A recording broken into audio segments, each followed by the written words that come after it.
రాజకీయాల్లో గౌరవాన్ని కాపాడే వ్యక్తిని, పార్టీని నమ్ముకున్న వ్యక్తిని మీరు ఎన్నుకున్నారు. ఈరోజు మనందరం కూడా గుర్తుపెట్టుకోవాల్సింది, ఇక్కడికి వచ్చినప్పుడు అవతల పార్టీ వాళ్ళు కూడా మనం ఎగతాళి చేయాల్సిన అవసరం లేదు. ప్రజలు పనిష్మెంట్ ఇచ్చారు. ఇదే హౌస్లో నేను చూశాను.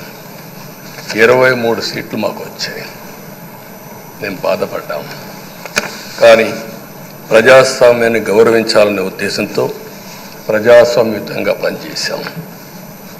23వ తారీఖు ఎన్నికల రిజల్ట్స్ వస్తే దాన్ని వక్రీకరించి 23వ తారీఖున దేవుడు రాసిన స్క్రిప్ట్ ఇది, మీకు 23 సీట్లు వచ్చాయని మాట్లాడారు.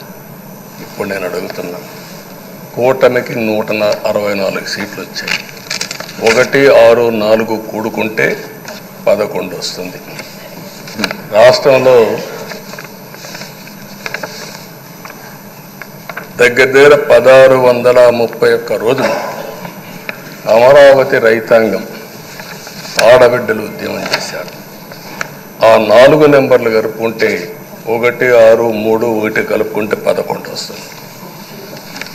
అంటే ఇది కూడా భగవంతుడి స్క్రిప్ట్ అయినా కూడా నేను మాట్లాడడం లేదు, నేను కామెంట్ చేయడం లేదు. ఈరోజు ఉంటే వాళ్ళకు కూడా అర్థమయ్యేది. వాళ్ళు ఉండకుండా పోవడం అనేది వాళ్ళ పిరికితనం తప్ప ఇంకోటి కాదని చెప్పి కూడా నేను మీకు తెలియజేస్తున్నా.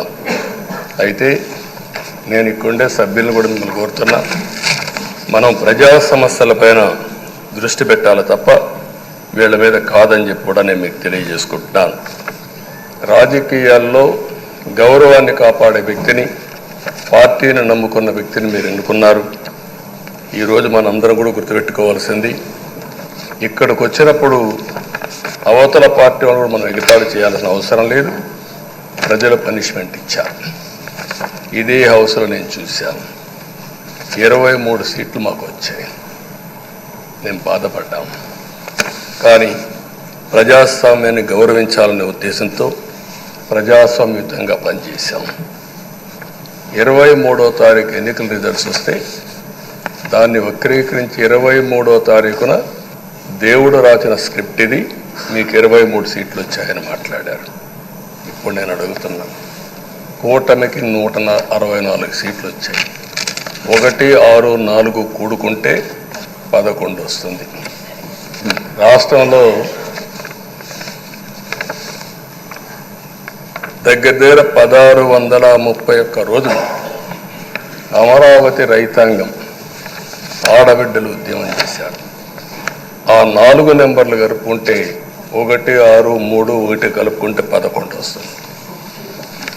అంటే ఇది కూడా భగవంతుడి స్క్రిప్ట్ అయినా కూడా నేను మాట్లాడడం లేదు, నేను కామెంట్ చేయడం లేదు. ఈరోజు ఉంటే వాళ్ళకు కూడా అర్థమయ్యేది. వాళ్ళు ఉండకుండా పోవడం అనేది వాళ్ళ పిరికితనం తప్ప ఇంకోటి కాదని చెప్పి కూడా నేను మీకు తెలియజేస్తున్నా.